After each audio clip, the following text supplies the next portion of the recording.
పూర్తి కూడా మా అమ్మ వ్యాపారం చేసి మమ్మల్ని అలాగే మా తండ్రి కూడా ఇప్పుడు కూడా మారలేదు. మా పిల్లలు నలుగురిని పెట్టుకుని అలాగే రాత్రి పగలు వ్యాపారం చేసి మమ్మల్ని చక్కగా పెంచేది. మమ్మల్ని కొట్టకుండా తిట్టకుండా ఎంతో మంచిగా పెంచింది మా అమ్మ. పెంచినప్పుడు మా అమ్మని దేవుడు పట్టుకుండి దేవుడు మాట్లాడాక మరి కొన్ని దినాలు అయిపోయి చాలా బలహీనత వచ్చింది అప్పుడు అమ్మకి. అప్పుడు చాలా చోట్ల తిప్పినప్పుడు బలహీనత పోలేదు. చింగిరొచ్చి వెళ్ళింది మా అమ్మ. అప్పుడు మా నాన్నమ్మ చెప్పింది, నువ్వు దేవుడిని నమ్ముకో, నువ్వు బాగుపడతావు, నీలో ఉండి బలహీనత పోతుంది, నువ్వు ఏ హాస్పిటల్కి వెళ్ళినా బాగుపడతలేదని అడిగినప్పుడు మా అమ్మ మరి ఆ చింగిరొచ్చి వెళ్ళినప్పుడు మరి మా అమ్మకు కూడా డబ్బులు లేవు. మా అమ్మకి 5 రూపాయలు ఉంటే 500 కింద ఉండేది మా అమ్మ. కడుపున అన్నం లేదు, చాలా కరువులో ఉండేవాళ్ళం మేము. మా తండ్రి చూస్తే ఏటీల్ని తెచ్చి పరిస్థితి ఉండేది కాదు. మేము చాలా కరువు లోటులతో బతికాం మేము. కానీ దేవుడు మరి ఎలాగైతే తన కుమారుని నేర్చుకుండి మా ఇద్దరిని విడిచిపెట్టేసింది. 3వ పిల్ల కూడా పుట్టేసింది, 4వ పిల్ల. అప్పుడు ఆ చింగిరిచ్చి వెళ్ళాక దేవుడు మరి మాట్లాడి విశ్వాసగా ఉండినప్పుడు కూడా బలహీనత వచ్చింది. మరి వచ్చినప్పుడు మా అత్తగారు వాళ్ళ ఇంటికి వెళ్ళి నన్ను దేవుడిని నమ్ముకున్న వాళ్ళని వాళ్ళు లేని వాళ్ళకి ఇచ్చేసింది. నన్ను ఒక ఇల్లే 3 సెంట్లు మా మామగారికి 3 కొడుకులు. అస్సలు ఎంత పేదోళ్ళు కూడా చెప్పలేనంటి పేదోళ్ళు. మేము పేదోళ్ళమే, వాళ్ళు పేదోళ్ళే. మా పరిస్థితి ఒక ఇల్లు కట్టుకుంటే ఒక ఇల్లు లేదు. 3 ఒక 3 సెంట్లలో 3 ఇళ్ళు. ఇటు అటు చాలా నరకంగా ఉండేదాన్ని నేను. నన్ను చాలా బాధలు పెట్టారు వాళ్ళు. మా తండ్రి మంచోడు కాక అక్కడో మాట ఇక్కడో మాట అంటూ నన్ను చాలా ఇబ్బంది పెట్టేవారు. అమ్మలాగే జాగ్రత్తగా దొంగసాటుగా తీసుకెళ్ళి నన్ను కాపురం చేయించేది. మేము చాలా నరకం ఎలమూసాం, కానీ అన్నీ చెప్పుకోవసరం లేదు. అమ్మ చాలా భయభక్తులుగా నన్ను పెంచింది. కడకి మా అమ్మని శోధించినప్పుడు నేను రోజుని నాకేదో కరువులో నేను చనుక్కున్నాను. ఆ రేవు దాటాక ఇంతేరులో నేను ఒక రొయ్య వేసినట్టు చచ్చిపోయింది. మా తమ్ముడు బ్యాగ్ కట్టుకొచ్చి ఇంట్లో పెట్టుకుంటున్నాడు. నాకు డబ్బులు ఇవ్వలేదని నేను చనిగాను. డబ్బులు ఎప్పుడు అడిగాను వాళ్ళని. అప్పుడు నేను అనుకుంటాం అమ్మకి తెలియదు. మళ్ళీ 2-3 వారాలకి ఎందుకో కానీ వచ్చాను. బియ్యం కట్టేసింది ఒక 2-3 గుంచాలు. మేము చెరువు 1 ఎకరంలో వేసి 2 లక్షలు అప్పు అయిపోయాం. అక్కడ అన్న మాట మా అమ్మకి తెలియదు. రేవు కాడ నేను అన్న మాటలన్నీ దేవుడు మాట్లాడేస్తున్నాడు గుళ్ళు. నా కుమారి, నీ చెరువు ఉమ్మై పడ్డది, నా కాపరి, నా తల్లి కాదు నీకు. నా కాపరిని ఎప్పుడైతే ఎత్తుకున్నావో నీకు అప్పుడు నేను నా ఐసారు నీకు ఇస్తానని చెప్పాడు దేవుడు. ఇంకా అక్కడి నుంచి భయపడిపోయి నేను సంవత్సరం కూడా మంచి బట్టలు కొనేసి మంచి కావాలన్న ఇందులో వండేసి మరి నాతో పాటుగా అమ్మతో పాటుగా దైవజనుల బట్టలు, ఎదవరాళ్ళ బట్టలు నాతో దేవుడు మాట్లాడితే ఎంతమంది కొనమంటే అంతమంది కొనేసి పెడతాం మొదలెట్టిదాన్ని. అలాగ 16 సంవత్సరాలు నాకు ఈ 16 చీరలు అని కూడా తెలియదు. నేను ఎంతమందికి నా అమ్మకి సంవత్సరం ఎలా పెట్టాలి తండ్రి అని అడిగినప్పుడు 16 చీరలు వర్షుడు దర్శనం చూపిస్తున్నాడు దేవుడు. ఎప్పుడు ఎట్టానో నాకు తెలియదు, నేను మర్చిపోయాను. మరి దేవుడు నన్ను ప్రేమించిన కాడి నుంచి నేను 12 ఎకరాల పొలం కొన్నాను. నాకు చక్కని ఇల్లు ఇచ్చాడు దేవుడు. నా బిడ్డలు మంచిగా మరి కష్టపడి శక్తి నా బిడ్డలకు ఇచ్చాడు. ఎప్పుడు కూడా ఇంత సంపాదించుకున్నావమ్మా, అన్నీ బాగున్నాయి, నీకు కడరాని పాటలు పడిపోతున్నావు, నువ్వు నాకు సేవ చేయమని దేవుడు మాట్లాడుతున్నాడు అమ్మతో. నాకు సేవ వద్దమ్మా, నేను వ్యాపారం చేసుకుంటే నాకు బాగుంటుంది, నువ్వు మాట్లాడితే దేవుడు అన్నీ వచ్చేస్తున్నాయి, నాకు ఇంకేం కావాలని ఊరుకున్నా. కడకి నా భర్తకి చాలా రోగం వచ్చేసింది. ఏ హాస్పిటల్కైనా చేర్చుకుంటలేదు. తమ్ముడు తిరిగాడు, నేను తిరిగాడు, ఆయన కూడా ఎక్కడ తీసుకెళ్ళినా కూడా పని అవ్వలేదు. ఇంటికి తీసుకొచ్చి నేను పెట్టేశాను. ఒకప్పుడు మా మామగారు సేవ చేశాడు, 3 కొడుకులు, ఒక ఆయన కూడా గుడి కట్టి సేవ చేయలేదు. నేను వ్యాపారం చేసుకుంటున్నాను, బతుకుతున్నాను, కానీ నా ఐశ్వర్యం ఇంకా పెరుగుతుంది, నేను తగ్గిపోలేదు. దేవునికి దశభాగాలు ఇస్తున్నాను, దేవుడితో నేను ఎంతో సంభాషణ చేస్తున్నాను, దేవునితో నేను ఆశపడి ఉన్నానని ఆశతో ఉండిపోయాను. కడకి మా వాళ్ళందరూ వచ్చి బయటెట్టేయి కొత్త డాబా కట్టుకున్నాం, 3 సంవత్సరాలు అయింది, నీ భర్త చచ్చిపోతే నీకు ఆ ఇల్లు తప్పుకోవాలన్నారు. అప్పుడు నేను బయటికి వెళ్ళి రిటర్న్ పక్కకి వెళ్ళి ఏడుస్తున్నాను, ప్రభా నీ సిద్ధం అయితే నా మంజూరు కడతాను, నేను ఎన్ని లక్షలైనా నేను విడిచిపెట్టను, నా భర్తను బతికించు, నేను బయట పడుకోబెట్టను అని నేను ఏడుకోకుండా దేవుడి దగ్గర ఏడ్చిదాన్ని, మంచి దగ్గర మాట్లాడకుండా.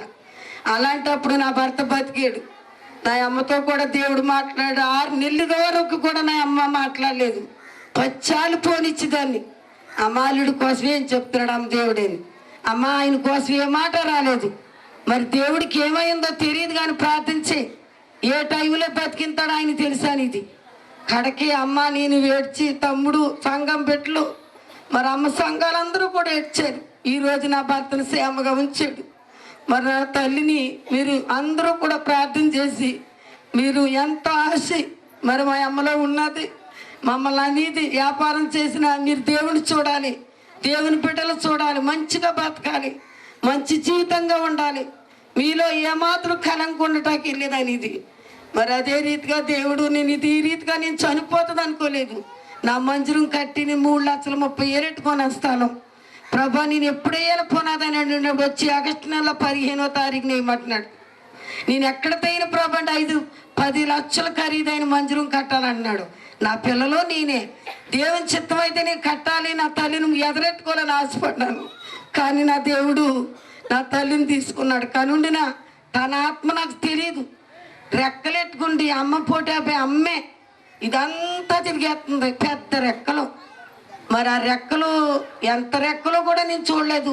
ఆకాశం అంతా ఎలుపు పెద్ద రెక్కలు మరి ఎగురొచ్చేస్తుంది. రాత్రి చూసాను నేను, అక్కడ గేటు కాడ ఉంది అమ్మ. మా అమ్మ చూస్తేనేంటి రెక్కలు ఉన్నాయి. మళ్ళీ ఏంటి ప్రభు ఇలాగొచ్చిందని మళ్ళీ ప్రార్థన చేశాను. మళ్ళీ గుళ్ళో ఉంచి తిరిగి వెళ్ళిపోయి డాబా పైకి వెళ్ళిపోయింది. ఎందుకు దేవుడు మరి మంచి జీవితంగా పొందుకుండి మరి ఆ అమ్మ పరలోకి వెళ్ళిందని నేను సాక్షిగా నమ్ముతున్నాను. అమ్మ చెప్పిన భయభక్తుల్లో మేము జారిపోకుండా మరి నా తల్లి నలుగురు మేము మరి మా మేనల్లుడు మా కుటుంబం అంతా కూడా మంచిగా బతకటానికి, మంచి సాక్షిగా జీవించటానికి, మరి సంఘం బిడ్డలు కూడా చెదిరిపోకుండా మరి ఆమె ఎక్కడ రక్షించిందో ఆ బిడ్డలందరూ కూడా అమ్మని తెలుసుకుండి, దేవుడు తెలుసుకుండి మంచిగా బ్రతుకుతారని అయ్యగారికి నేను చెప్పిన మాటలు సాక్ష్యం దీవించింది కాక. తల్లి మరి అమ్మగారి యొక్క ఆదరణ కూడికి విచ్చేసి ఉన్న ప్రతి ఒక్కరికి కూడా ఈ యొక్క పరిచర్య తరపున మా కుటుంబంలో ప్రత్యేకమైన వందనాలండి. అలాగే సమయించిన దైవజనకు ప్రత్యేకమైన వందనాలు. ఇంత విషాదకరమైన దినం మా యొక్క కుటుంబంలో జరుగుతుందని ఎప్పుడు ఊహించలేదు. ఎందుకంటే దేవుడు తన పిలుపుతో ఆమెను పిలిచి, ఎందుకు పనికిరాని మేము, ఏ యోగ్యత లేని మాకు దేవుడు ఈ యొక్క ఘనతను దేవుడు ఇచ్చాడు. దీనికి కారణం మా తండ్రి గారు కూడా కాదండి, మా అమ్మగారే, మా నాన్నమ్మ గారే. ఆమె చదువు లేకపోయినా, ఆమెకి ఏ విజ్ఞానం లేకపోయినా, ఒక చదవరులు చేయలేని పనులను దేవుని పక్షాన ఆమె చేయటం, మేము మా సంఘం చూడటం, ఈ పరిచర్య చూడటం, అది మా కన్నులకు ఆశ్చర్యం. దేవునికి స్తోత్రం. కనుక చాలా శ్రమలు అనుభవించినప్పటికీ కూడా పరిచర్య విషయంలో ఆమె రాజీ పడేది కాదు. పరిచర్య ఇంటిలోకి వచ్చేటప్పటికి మేమిద్దరం అండి, మా నాన్నగారికి ఇద్దరం, అయితే ఆమెకి ఇద్దరం మనవాళ్ళం. అయితే మమ్మల్ని ఇద్దరిని కూడా చాలా అత్తరభర్తంగా ఆమె చాలా మంచిగా పెంచేది మమ్మల్ని. మేము లేకుండా ఆమె అలా ఉండేది కాదు. కారు వేసుకుని బయటికి వెళ్తే కారు తిరిగి వచ్చేదాకా అలా చూస్తూ ఉండేది. బండి వేసుకుని వెళ్తే అలా చూస్తూ ఉండేది. ఇంకా టైం దాటితే ఎవరైనా ఉంటే వారితో ఫోన్ చేయించేది. ఆమెకి ఫోన్ అయితే మెయింటైన్ చేసేది, ఫోన్లు వచ్చేవి, కానీ చేసే జ్ఞానం ఆమెకి లేకపోయినా ఆమె యొక్క ప్రేమను బట్టి అనేక మంది బ్రతిమలాడి ఫోన్లు చేయించి, ఎక్కడ ఉన్నా బాబా టైం అయిపోతే ఇంకా రాలేదు. అంత విధంగా అంత ప్రేమ రాగంగా మమ్మల్ని పెంచింది. ఇంటిలో వచ్చేసరికి మమ్మల్ని గోరంత పని కూడా పట్టుకొని ఇచ్చేది కాదు. దేవుని సేవ విషయంలో మాత్రం ఎంతైనా కష్టపడమని చెప్పింది మా నాన్నమ్మ. ఈ యొక్క ఆమె ఒకటి అనేది నేను బీటెక్ చేశాను. బీటెక్ చేసిన తర్వాత నేను జాబ్ ట్రయల్ చేస్తామన్నా. నానమ్మ ఏం చేయమంటావు అని అడిగినప్పుడు ఆమె ఒకటి చెప్పింది, ఒరే మీరు ఇష్టానుసారంగా బ్రతకటం కాదు, చదువు ఉందని అది ఉందని బ్రతకటం కాదు, దేవుడు రాకడ త్వరగా రాబోతూ ఉంది. దేవుడు రాకడ త్వరగా రాబోతుంది. మీరు రోషము గలవారై అనేక ఆత్మలు రక్షించమని ఆ యొక్క కడవరి దినాల్లో ఆమె చనిపోక మునుపు దాదాపు 30 రోజుల క్రితమే నాతో ఆమె చెప్పింది, ఆత్మలు రక్షించ ప్రయాసపడమంది. ఉద్యోగం చేయమంటావా, ఏం చేయమంటావే, సేవలు విడిచిపెట్టాం, పరిచర్య విడిచిపెట్టాం, పరిచర్య కొనసాగుతూనే ఉంటుంది. ఈ పరిచర్య ఆగదు, ఏర్పాటు చేయబడిన పరిచర్య ఇది, పిలువబడిన పరిచర్య ఆగదు. కానీ ఏం చేయమంటావు? ప్రస్తుతం ఉన్నప్పుడు మీరు సుఖానికి అలవాటు పడితే తర్వాత పండ్లు కొరుకునే సమయం మీకు వస్తుందని ఒక ఎంతో విజ్ఞానాన్ని మాకు నేర్పింది.